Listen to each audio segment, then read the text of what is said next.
Elaborará la tabla de pensiones alimenticias mínimas, donde se determine con objetividad los pisos de las pensiones alimenticias en función no solo de la capacidad económica del alimentante, sino principalmente de las necesidades del niño, niña o adolescente, conforme lo manda el inciso segundo del artículo 45 de la Constitución Política vigente. Se pone entonces fin a una legislación que permitía una subjetiva e ilimitada discrecionalidad del juez para fijar las pensiones en detrimento de los derechos que por su edad no pueden hacer escuchar, de los que por su edad no pueden hacer escuchar su voz. Por eso, al momento, aún existen pensiones alimenticias misérrimas. Recogiendo las observaciones del primer debate, en el artículo enumerado 5 se determina quiénes son los obligados a la prestación de alimentos, dejando plenamente claro que son el padre y la madre,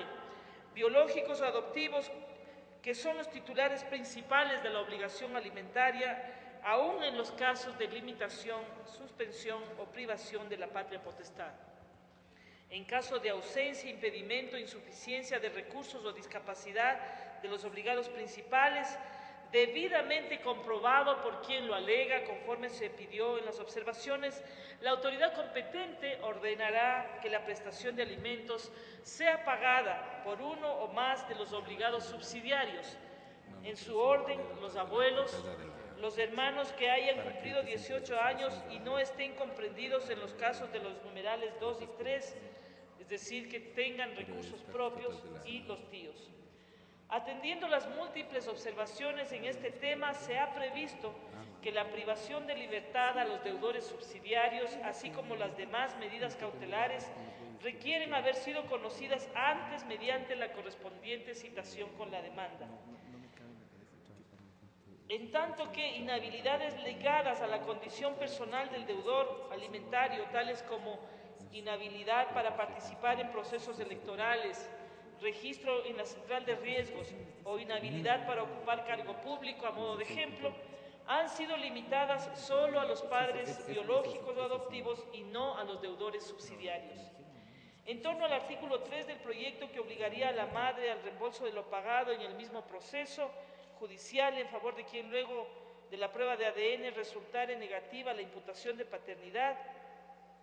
la Comisión ha realizado las siguientes consideraciones. A. El derecho a la vida y por consiguiente el derecho a los alimentos del niño, niña o adolescente es el de mayor prelación e importancia. B. Durante la fase de investigación de paternidad no existe ninguna circunstancia que afirme o niegue el derecho a devolución de lo indebidamente pagado en favor del pretendido padre.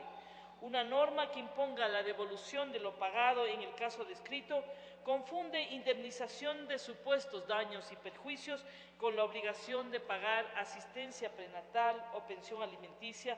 puesto que durante el tiempo en el que se dilucida la identidad genética del obligado, la pensión alimenticia sustentó una vida humana cuya prioridad es máxima. Por otra parte, la fase de investigación genética es una etapa en la que se encuentra en duda la propia filiación, no obstante lo cual la vida procreada debe estar garantizada. La configuración de lo indebidamente pagado surge exclusivamente a partir del momento en que el juez, con los resultados de la prueba de ADN, resuelve negar la demanda. Por consiguiente, no cabe devolución de lo pagado antes de ese momento, cuando el derecho estaba en curso de generarse o no.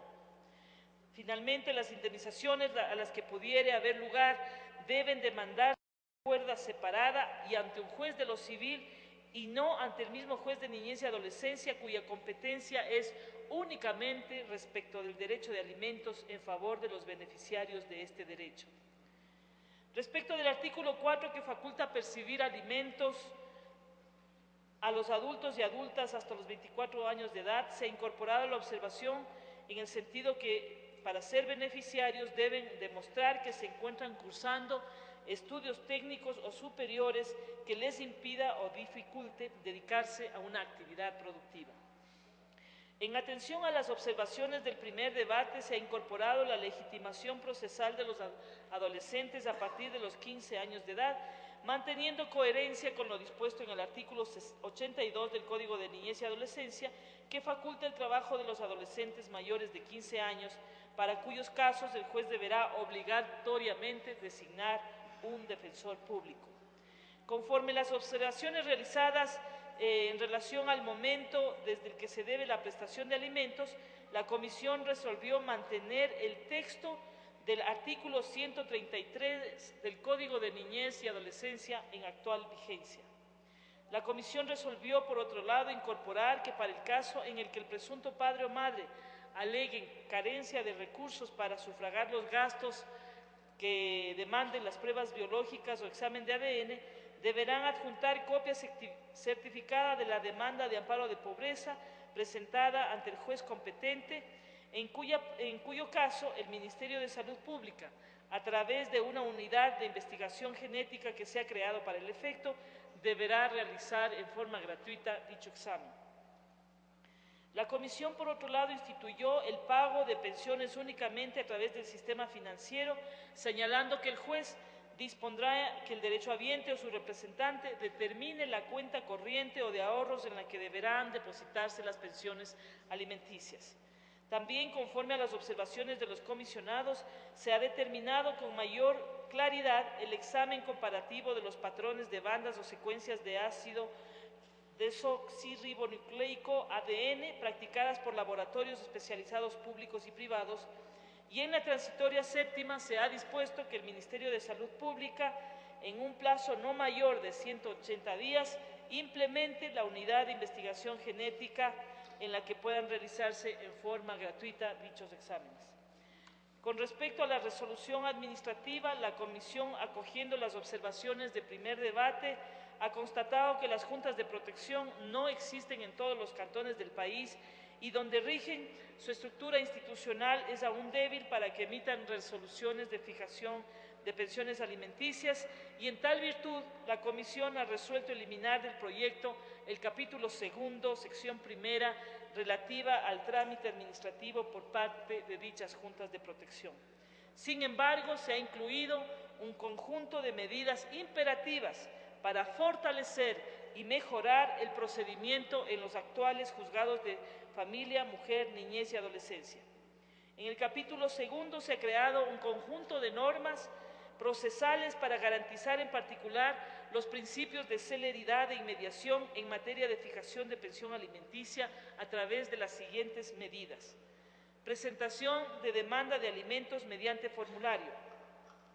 De las investigaciones realizadas por el equipo técnico de la Comisión, se constató que el 30% de las demandas que se presentan en los exjuzgados de niñez y adolescencia, actualmente juzgados de familia, mujer, niñez y adolescencia, son devueltas para que sean completadas por la parte actora por falta de alguno de los requisitos establecidos por el Código de Procedimientos Civil,